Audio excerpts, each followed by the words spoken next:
mengkoordinasi rencana kegiatan divisi lain berkenaan dengan jalannya rangkaian acara, bertanggung jawab atas berjalannya rangkaian acara Pasuruan Kampus Expo 2023 dari awal hingga open recruitment generasi selanjutnya.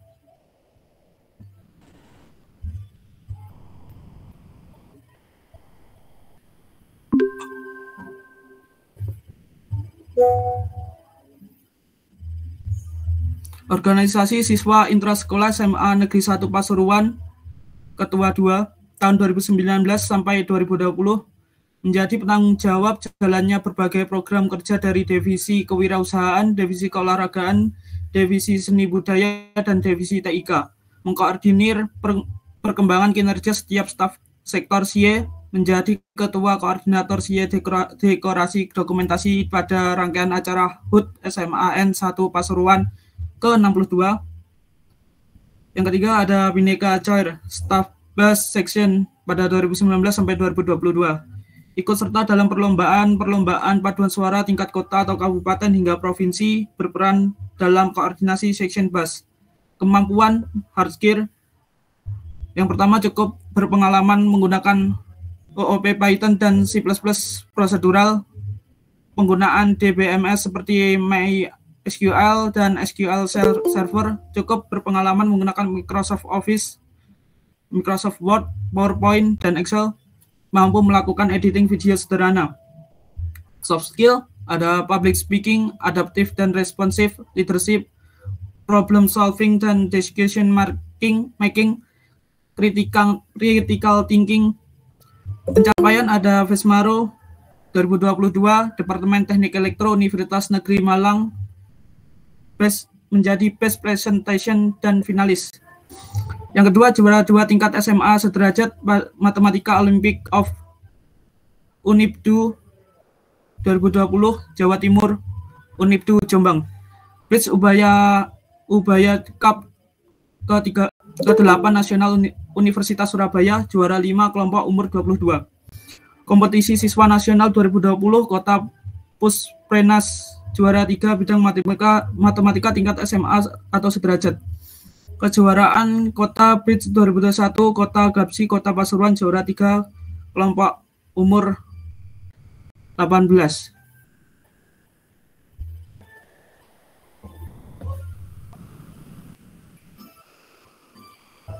Itu tadi adalah biodata dari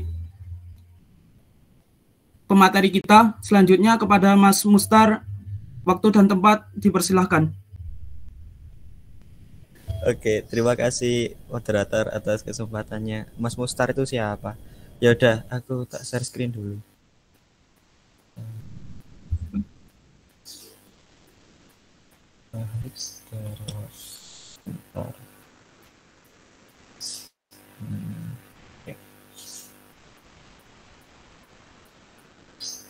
Oke.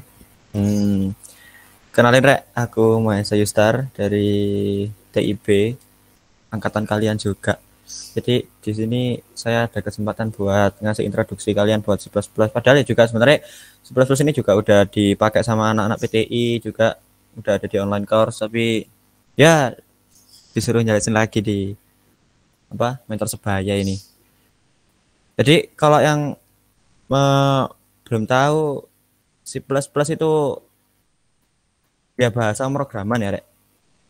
Jelas bahasa pemrograman. Namanya C++ kan bahasa pemrograman itu banyak ya, ada C, ada C++, ada Java, JavaScript, PHP, Python juga. Nah, asalnya C++ ini sebenarnya agak gak penting sih, tapi ya gak apalah, menarik sejarahnya. Kan C++ itu ya juga ada unsur C-nya juga kan. Ini ceritanya gimana dari C jadi C++. Di tahun 60-an itu sebenarnya sudah ada bahasa yang namanya ya C itu tadi. Pernah dengar kan bahasa pemrograman yang namanya C itu, C aja, C. Nah, di tahun 60-an itu sudah ada C. Terus ada bahasa juga yang namanya Simula.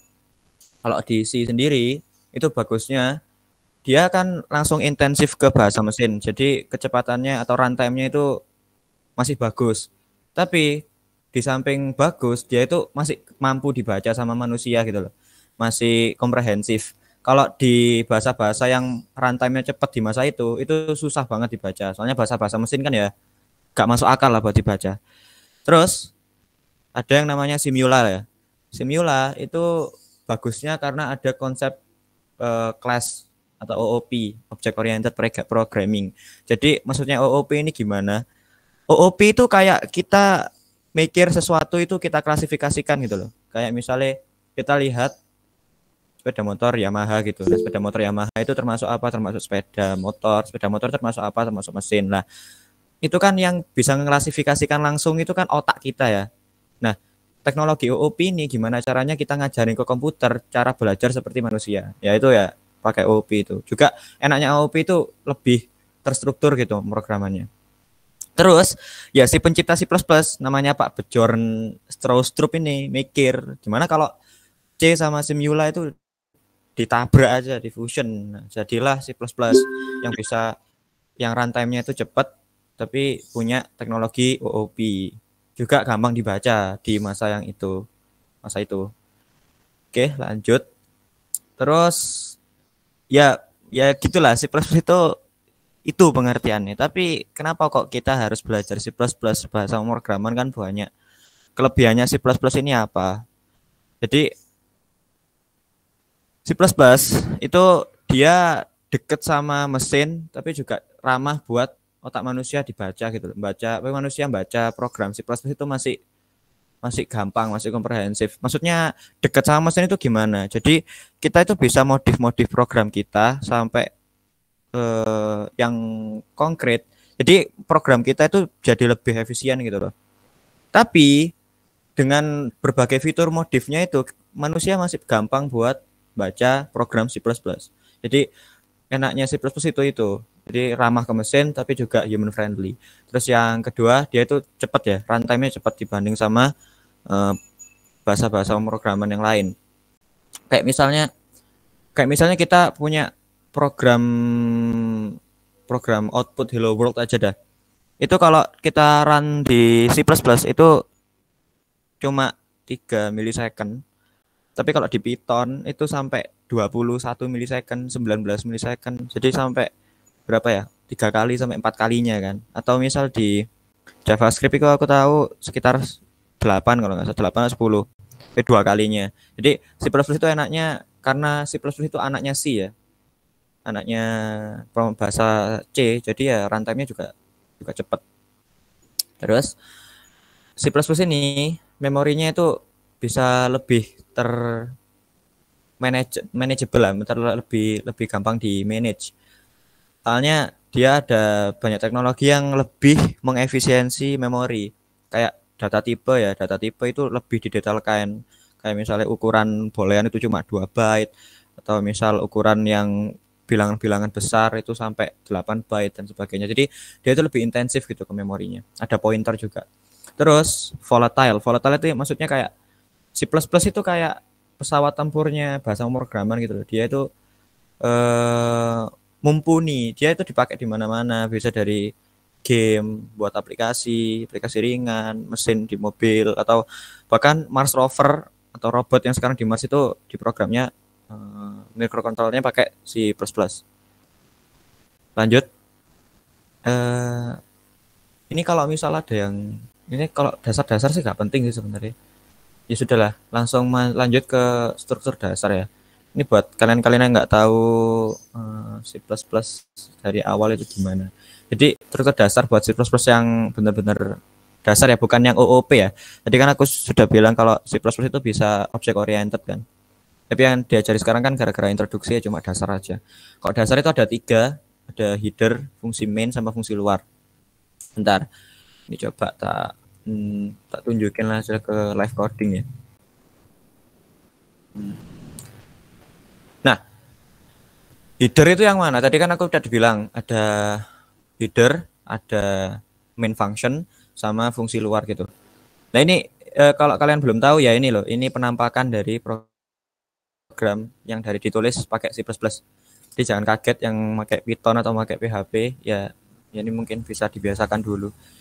Jadi header itu yang ini, yang pakai pagar include ini header. Jadi header itu maksudnya kayak gimana? Bayangin gini, kalian itu mau nyari buku ke suatu perpustakaan. Nah, buku yang kalian cari itu buku tentang JavaScript misal. Buku tentang JavaScript kan nggak mungkin kalian cari di perpustakaan anak sastra gitu kan. Nggak mungkin kalian cari di FIK gitu kan. Jelas nyarinya ya di perpustakaan teknik elektro. Nah, kalau di C++ itu juga kayak gitu. Kalau kalian bahas tentang pemrograman, kita itu gimana caranya ngajari komputer buat menjalanin perintah-perintah yang kita maksudkan. Nah, sama kayak header ini. Jadi, supaya C++ ini tahu program mana yang bakal kita ambil, kita kasih tahu perpustakaan apa yang bakal kita ambil bukunya gitu loh. Kita ngasih tahu ke komputernya, kita bakal pakai perpustakaan ini gitu buat ngambil buku-bukunya. Maksudnya buku-bukunya itu ya programnya lah, kode-kode programnya. Ya di contohnya di sini ada 2 perpustakaan ya. Kita pakai perpustakaan yang namanya IOStream sama CMath. Kalau C++ sendiri itu perpustakaannya C++ atau ya gampangnya perpustakaan lah. Library-nya itu pakai library IOStream ini. Terus ya ini CMath. Cukup tahu aja ada perpustakaan CMath, gak usah tak jelasin. Yang penting ini cuma contoh aja. Nah ini maksudnya header itu gitu. Jadi kamu ngasih tahu ke komputer, kita bakal pakai perpustakaan ini buat nyari programnya. Kita bakal pakai perpustakaan namanya IOStream kayak gitu. Terus lanjut ada yang namanya ini, yang tak blok warna kuning itu namanya fungsi utama atau main function ya. Jadi komputer kan jelas baca kode programmu ya. Kode program yang dibaca sama komputer pertama kali dia itu menuju ke main function ini. Jadi dia nggak baca yang lain-lain, langsung menuju ke main function ini. Jadi semua perintah yang kamu tulis di satu program C++ itu yang bakal dibaca sama komputernya ya yang ada di main ini. Gitu. Kalau misal ini tak hilangin gitu, misal nggak ada, ya sudah berarti komputernya bacanya, oh berarti nggak ada perintah yang bakal tak lakuin gitu. Ya kalau misal kamu tulis ini, berarti kan ada perintahnya di dalam fungsi main. Jadi fungsi main itu kayak rumah utama lah, dapur pertama yang bakal dikunjungi sama komputermu, gitu. Oke, terus di samping fungsi utama atau main function itu ada outer function ya, atau fungsi luar. Maksudnya fungsi luar ini gimana? Fungsi luar itu gini, kalian harus memahami fungsi dulu ya. Fungsi itu sebenarnya kayak prosedur tambahan biar kita bisa panggil lagi di lain waktu gitu. Jadi kita bikin fungsi yang namanya tambah gitu. Gak usah kalian bingung dulu ya ini sintaksnya gimana, modelnya kok bisa jadi gini. Pokok intinya yang tak blok ini itu bukan fungsi main tapi fungsi luar lah, fungsi luar. Aku bikin fungsi luar namanya tambah. Nah, fungsi luar ini tak panggil di fungsi main di sini yang namanya tambah ini. Jadi si program si komputer itu baca kalau userku minta manggil fungsi tambah, dicari deh fungsi tambah. Oh, tambah itu ini definisinya, baru dipanggil lagi ke sini. Jadi itu ya unsur-unsur struktur utama dari C++. Jadi gak usah kalian pahami dulu ini cara nulisnya gimana. Yang penting itu di C++ ada struktur kayak gini lah. Ada header itu perpustakaan yang bakal kita ambil. Terus main function itu dapur utama yang bakal kita pakai sama komputernya. Komputer itu pertama kali ngolah programnya itu ya di main ini, di main function. Terus ada fungsi luar atau fungsi tambahan lah. Nah lanjut ke PPT. Habis struktur dasar yang tadi header. Oke lanjut. Oke, kita masuk ke variabel dan tipe data. Jadi kalau di SMA ini mungkin kalau anak-anak TI PTI itu udah familiar sama variabel. Di variabel kalau di SMA itu kayak suatu alias gitu ya. Kayak misalnya X sama dengan 5. Jadi X itu cuma alias aja. Arti aslinya adalah 5. Kayak gitu kan kalau di SMA. Jadi kalau di pemrograman itu juga sama. Variabel itu suatu kayak kalian punya wadah atau ember, terus kalian masukin sama datanya gitu loh. Kayak misal gini. Ini jangan dulu deh. Hapus dulu. Kalau jangan jangan dibingungin dulu ini maksudnya gimana. Pokok intinya itu aku nulis di sini. Aku punya variabel y nih, aku punya variabel y. Tak isi dengan data 5. Tadi y ini sebagai ember dimasukin data 5 buat nanti dipakai di kemudian hari gitu loh. Tapi kalau misal ya gitulah ininya wes. Itu definisi variabel itu kayak gitu. Merupakan istilah yang diabstrak yang memetakan sebuah nama ke suatu nilai. Setiap kali suatu variabel digunakan dalam ekspresi matematika, yang diaju sebenarnya adalah nilai yang dipetakan oleh nama variabel tersebut ya. Jadi kalau y tadi yang aku tadi buat variabel y. Nah, yang dibaca sama programnya itu ya bukan benar-benar huruf y ya, tapi isi dari variabel y itu ya angka 5 gitu. Nah, ini itu untuk aturan penulisan variabel ya. Jadi kita ngasih nama ke wadahnya itu nggak boleh sembarangan, ada syarat-syaratnya. Syarat yang pertama itu dia bisa ditulis pakai huruf angka sama underscore itu boleh. Jadi gini, misal kita mau buat variabel lain gitu, yaitu kombinasi antara huruf, angka sama underscore. Nah itu boleh. Jadi kita punya variabel y7 underscore ini boleh. Terus syarat yang kedua, dia itu nggak boleh diawali sama angka. Misal angka kayak gini 8y sama dengan 9. Kayak gini ini nggak boleh. Buat variabel kayak gini. Bentar, kita hapus dulu. Ini kan diawali sama angka ya. Nah, diawali sama angka itu nggak boleh. Kalau di run itu malah error. Bentar, ini lama. Nah, bakal error kan. Jadi, kalau mau bikin variabel nama ke wadah itu nggak boleh diawali sama angka. Terus, apalagi syaratnya? Oh ya, huruf kapital sama huruf apa itu? Huruf kapital sama huruf kecil itu dianggap beda ya. Jadi misal kalian punya variabel sama-sama y, tapi yang satunya itu kapital, yang satunya itu satunya itu huruf kecil. Jadi itu dianggap wadah yang berbeda ya. Bukan sama-sama y, bukan semata-mata atau sewenang-wenang dia sama-sama y tapi variabelnya isinya juga sama enggak. Jadi beda besar sama kecil itu udah mempengaruhi nama variabel gitu. Oke, itu aturan penulisan variabelnya. Nah, kita masuk ke tipe data. Tadi kan aku bilang variabel itu adalah wadahnya. Terus data itu isi dari wadahnya. Kayak misal kita bayangin ember, berarti ember itu variabelnya, air itu tipe datanya. Nah, air itu juga banyak tipenya kan. Yang kita bisa masukkan ke ember itu banyak tipenya. Bisa air putih, bisa air teh, bisa air gula. Nah, kalau di pemrograman juga sama kayak gitu. Data yang kita masukkan ke variabel itu bisa macam-macam. Macam-macam itu ini jenisnya. Ada tipe data bilangan bulatnya bisa dilihat sendiri, ada 1, min 100, 3, 4, 5, pokok yang bulat lah, bilangan yang bulat. Ya, ini materi SMA sih. Terus bilangan real ini yang bilangan-bilangan yang ada desimalnya lah. Kayak 0,56, 1,333 atau bilangan pi itu kan ya koma kan. 3,1459261 itu itulah. Terus ada tipe data lagi karakter.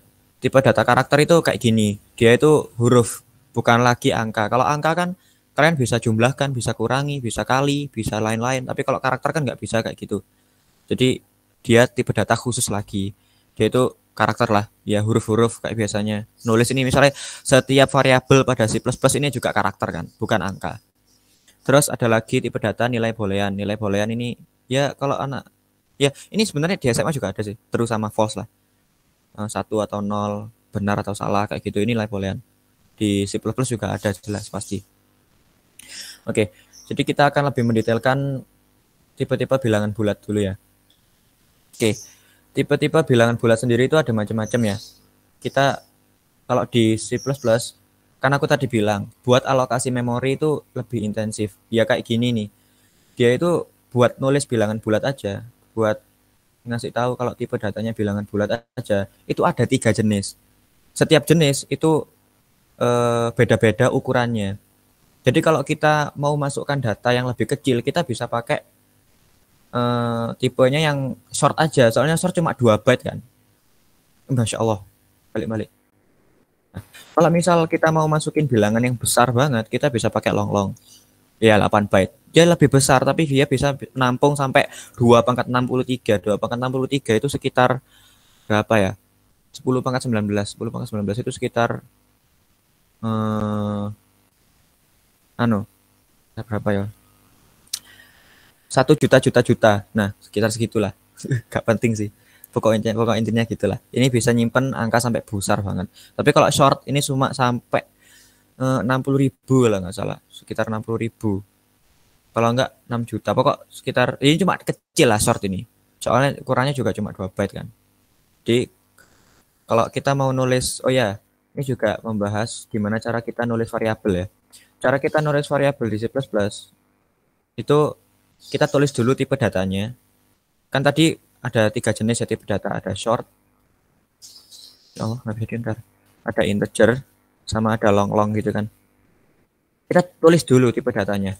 Terus habis kita nulis tipe datanya, kita tulis variabelnya. Kita tulis nama variabelnya. Misal kita mau tulis nama variabelnya Aji, nggak boleh pakai spasi ya, Pak Aji.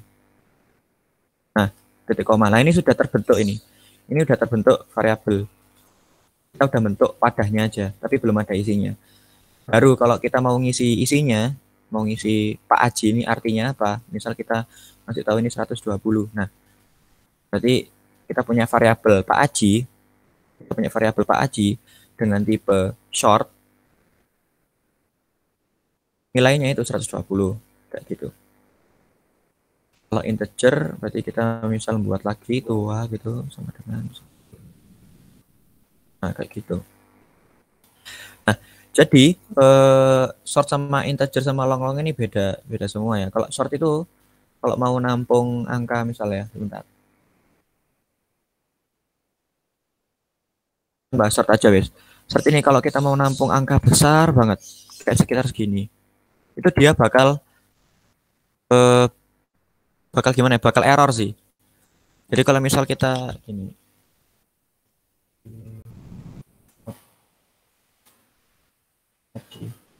Oke, ini jangan bingung dulu ya, stdc out ini maksudnya gimana.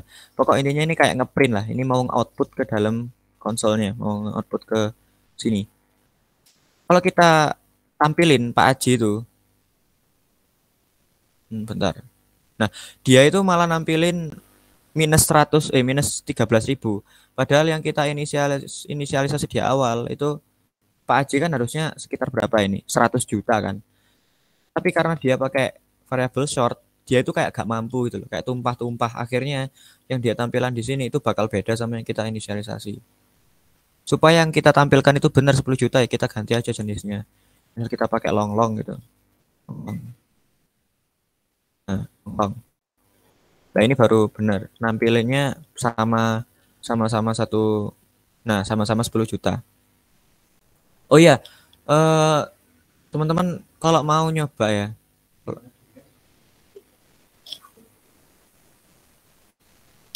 Oh ya, kalau kalian mau nyoba praktek, itu kalian bisa nyari di Google ya, C++ compiler online. Misal kalian mau nyoba, Masya Allah, pencet.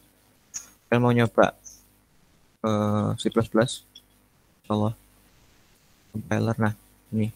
Kalian cari aja di Google, terus biasanya aku pakai Programmis. Nah, ini udah bisa kalian nulis program C++ kalian. Nah, tapi sekarang aku pakai ya, misal kalian mau praktek langsung pakai ini aja, pakai cari di Google online compiler C++, masuk terus tinggal tulis saja program kalian di sini. Nah, ini kan ada header itu perpustakaan tadi, terus ini ada fungsi fungsi utamanya. Ya, aku tadi pakai ini sih. Jadi gitu ya, Rek. Untuk short, integer sama long itu semuanya itu menampilkan bilangan bulat aja. Terus ya ini. Lanjut. Terus tipe-tipe bilangan real. Nah, tipe-tipe bilangan real ini yang apa? Yang desimal. Maksudnya desimal ini ya dia bisa nampilin bilangan-bilangan desimal lah. Kalau misal kita pakai integer aja, pakai integer. Kita pakai tipe Pak Adi-nya itu integer, kita nggak bisa nampilin desimal. Masya Allah kok gini. Kita nggak bisa nampilin desimal. Yang bakal tampil di sini itu adalah 1. Jadi desimalnya itu nggak tampil. Kalau kalian mau pengen tampil, ya pakai jenis tipe data desimal ini tadi. Tipe desimal di sini ada 2, float sama double. Aku coba pakai yang float ya. Pakai yang float. Di float float desimal. Misalnya kita mau nampilin 1, 2, 3, 4, 5 gitu. Misal tak tampilin di sini desimal. Nah, dia bakal langsung muncul bentar. Nah, sesuai sama desimalnya. Kalau tadi Pak Aji kan pakai jenis integer, dia nggak tampil desimalnya soalnya ya dianggap bilangan bulat. Integer kan bilangan bulat. Kalian udah mendefinisikan Pak Aji itu dari awal bilangan bulat. Tapi yang desimal ini, variabel desimal, dia kalian udah ngedefinisikan dari awal kalau dia itu float. Float itu kan tipe data sih, ini tadi ya, tipe bilangan real. Jadi bisa dia nampilin desimal. Jadi untuk tipe-tipe bilangan desimal sendiri itu ada 2 ya, ada float sama double. Kalau float sendiri itu cuma bisa nampung sampai 8 digit aja. Tapi kalau double itu bisa 16 digit. Jadi kayak misalnya gini, aku bikin desimal itu belakangnya itu sampai 8 digit misalnya. 2, 3, 4, 5, 6, 7, 8. Nah, ini kan udah 8 digit kan. Ini udah 8 digit. Kita tambahin lagi sampai 9 atau 10 gitu. Yang tampil di layar, yang tampil di terminal, itu bakal sampai 8 aja. Oh, nggak sampai malah. Kalau float ya. Ini sampai pokok sedikit lah. Harusnya ini. Nah, kalau double itu bisa jangan nama yang sama. Desimal kedua lah misalnya. Ini itu bisa nampung sampai ya pokok lebih dari 8 digit lah. 8 digit belakangnya itu lebih. Jadi kayak gitu. Oke, lanjut untuk tipe-tipe bilangan real udah. Terus ada tipe-tipe data karakter. Nah, tipe-tipe data karakter ini ada 2, ada char yang langsung terus sama string. Char itu ya kepanjangan dari karakter, pendekan dari karakter. Terus char ini sebenarnya singkat sih. Ya kayak kalian mau buat gitu. Char hurufnya itu huruf B. Udah berarti dia variabel huruf itu sudah nampung data D kayak gitu. Ini kok nggak bisa sih. Nah, sekarang char itu harus bentar, ini kok nggak bisa. Oh iya, ini harus pakai petik 1 sih, baru ingat ya. Jadi kalau kalian mau buat char itu harus pakai petik 1 gini ya. Kalau petik 2 itu string. Oke. Misal ya tak keluarin ya huruf ini tak keluarin. Nah yang tampil D ya. Jadi dia ya nampilin hurufnya. Huruf di sini kan datanya D ya. Gitu. Terus ada habis char, tipe-tipe data karakter ada char, terus ada string. Nah, string itu kayak kumpulan char gitu. Char yang digabung. Jadi misalnya aku punya char A sama char K. Digabung jadi AK, jadi AK gitu. Nah, itu ya string. Misal aku mau bikin string gitu. String aku misalnya aku cinta kamu. Nah, misalnya kayak gini. Nah, berarti kalau kita tampilin di sini ya tampilin itu aku cinta kamu. Bentar. Dulu. Salah. Apa ini? Kenapa ini? String did you mean? Oh iya, salah ini harus ada std-nya.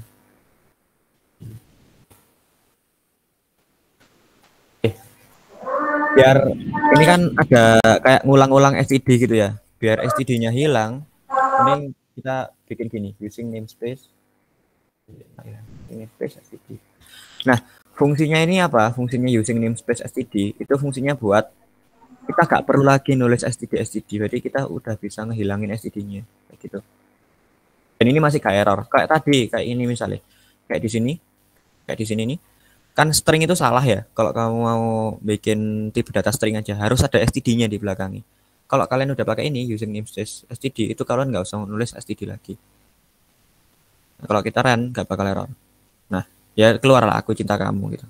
Jadi yang aku bilang tadi string itu adalah jenis data di C++ yang menampung gabungan-gabungan dari karakter. Ini kan ada karakter A, K, U, ada karakter spasi, karakter C dan selanjutnya kayak gitu. Oke. Perlu diperhatikan Rek, kalau kalian mau membuat program dari C++ itu mending dari awal kalian definisikan ini aja using namespace std biar nggak lupa lah. Kalau lupa nanti malah error kayak gitu. Oke. Lanjut. Oke. Jadi tadi itu ya tipe data itu ada integer, ada float, ada double, ada bilangan bulat, ada bilangan desimal, ada karakter.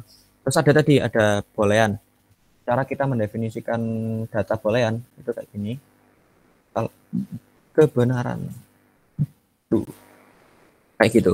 Cara kita mendefinisikan tipe data boolean ya. Kita masukin aja boolean itu true gitu. Perlu diperhatikan kalau kalian bikin variabel kayak gini misalnya, bikin variabel y itu sama dengan 17. Tapi tipe datanya itu salah, kayak misal 17 itu tak kasih data string gitu. Nah, ini kan salah kan, 17 ini kan harusnya bilangan bulat, tapi kalian ngasih tahu ke komputernya kalau tipe datanya itu string itu bakal error. Nah, ya ini apa ini errornya banyak banget. Jadi kalian itu harus cocok gitu loh, cocok sama tipe datanya. Ya integer ya harus integer kayak gitu. Kalau gini ya mana tadi kok gak ya udah gak error. Jadi kalian harus cocok antara tipe data sama datanya.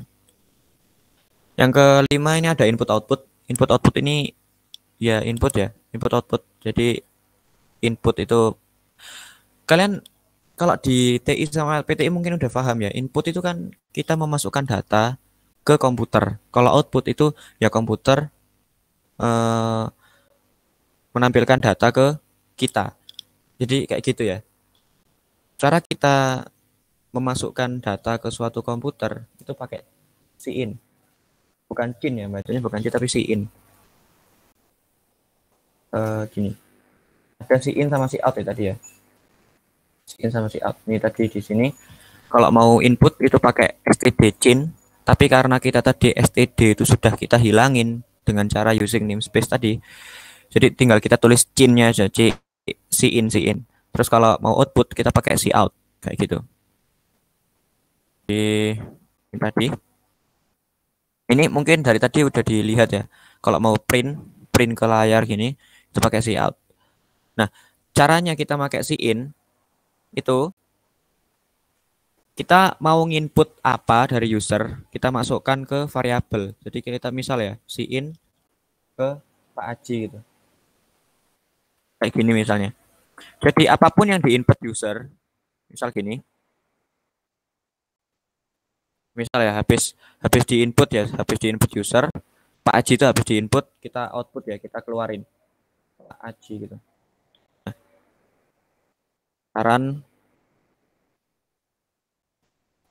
Nah, misal kita mau nginput angka 750. Jadi angka inputan 750 ini akan kita masukkan ke Pak Aji di sini. Kita masukkan ke situ. Jadi kalau kita masukkan, kita enter, itu Pak Aji bakal di print di akhir kan. Nah, Pak Aji tadi udah kita input angkanya 750, makanya di sini itu keluarnya 750 kayak gitu. Jadi caranya itu cara input itu kita inputkan suatu data ke dalam nama satu variabel cin berapa gitu. Terus perlu diperhatikan ini antara cin sama variabelnya itu ada kayak gini ya, ada panah-panah itu ya, ada panah-panah sama panah-panah juga di cout. Nah, cara memahaminya gimana? Kalau di cin itu kayak bayanginnya gini, input ke arah ya ini misalnya input gini, input ke arah Aji kayak gini cara bacanya. Terus kalau output itu Pak Aji di outputkan ke terminal ya, ke si out kayak gitu. Jadi tanda panah itu kayak kayak jelasin kalau arahnya variabelnya itu kemana ya. Kalau gini itu inputannya bakal masuk atau bakal ke arah Pak Aji kayak gini. Terus kalau si out itu ya berarti kayak gini.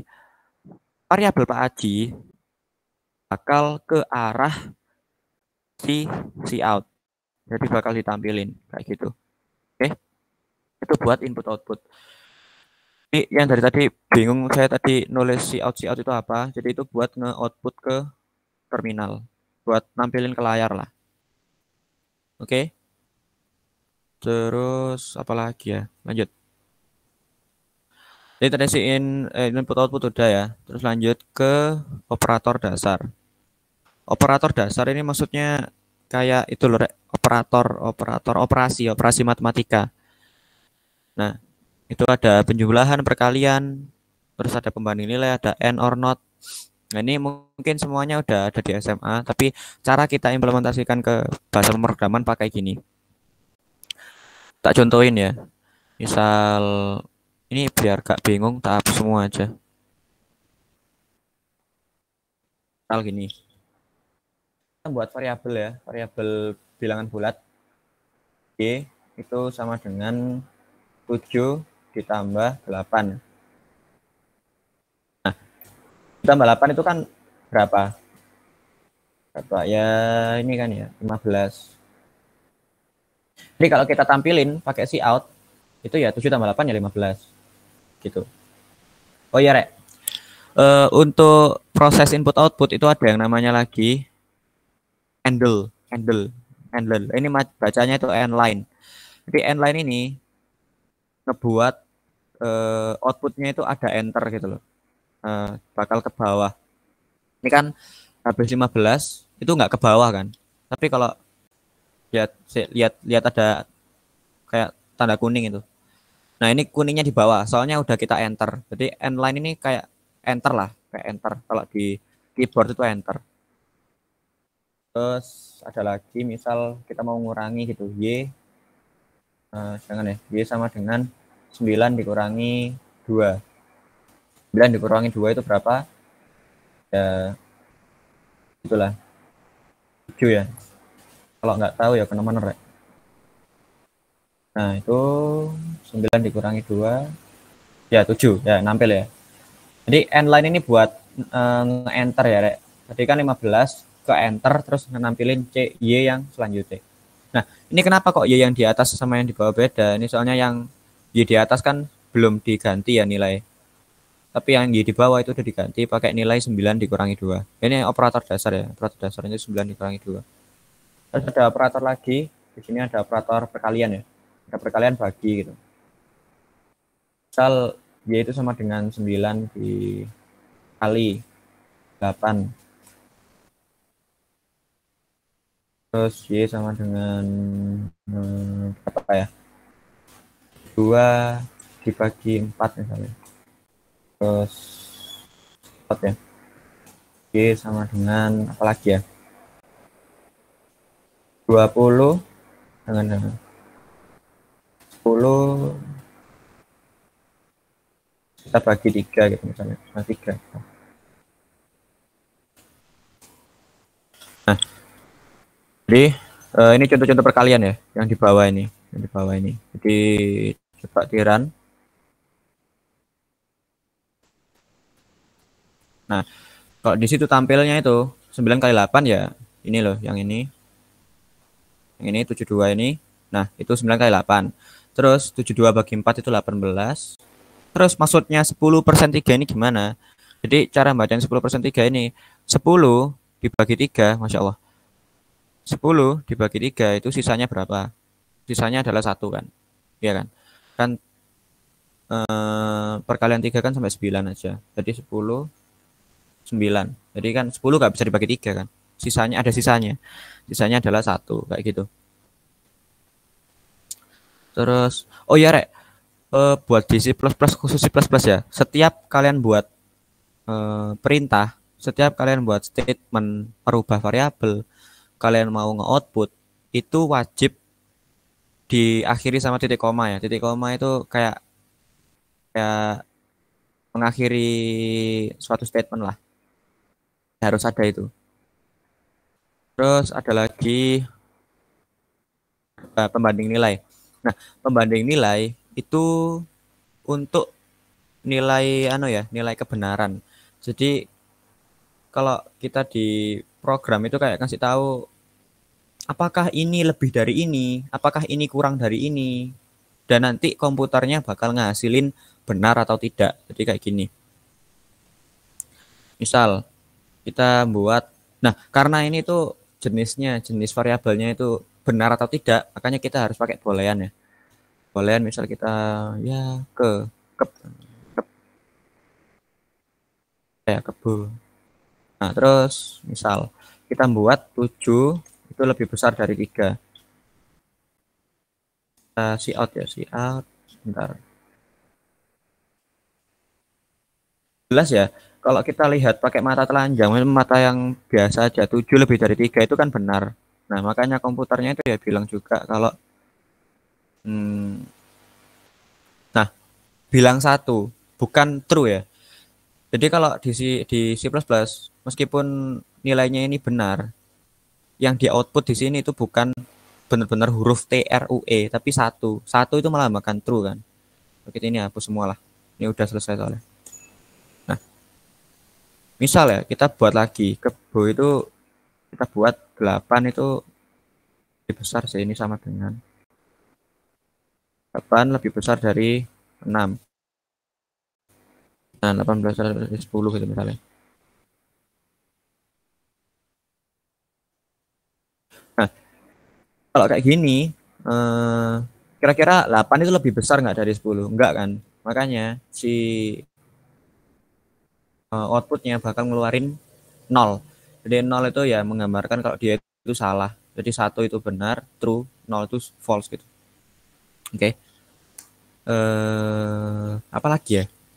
Oh, ada lagi misal kebo itu kita assign 9 sama dengan 10.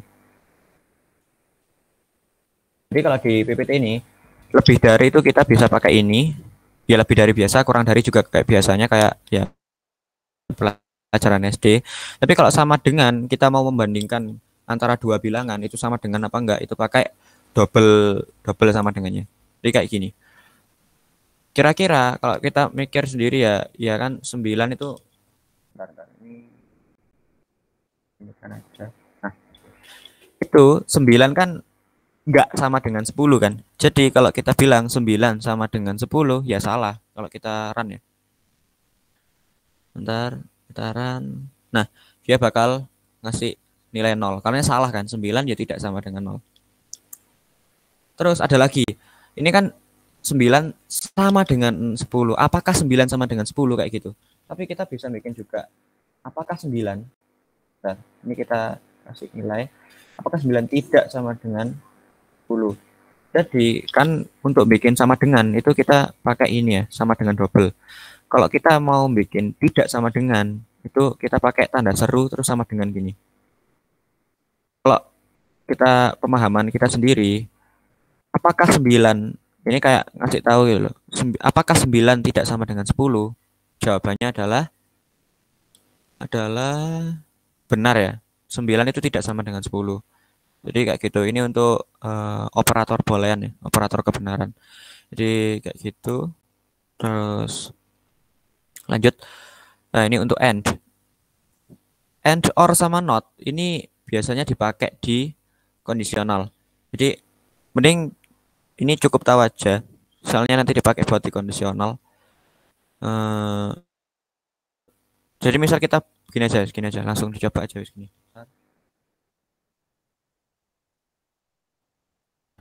Kalau kita bikin variabel bool gitu ya, boolean, yaitu sama dengan true, x itu sama dengan false. Kalau kita bikin variabel lagi baru y. Kan ngetes coba ya, ngetes dulu yang n. Jadi n or not ya, baru ingat aku juga belum tak jelasin. N or not ini juga operator boolean ya. Jadi operator kebenaran. Jadi ngecek kalau dia itu benar apa enggak gitu. Y, cara nulis n itu tadi itu pakai double n ini ya, double ampersand.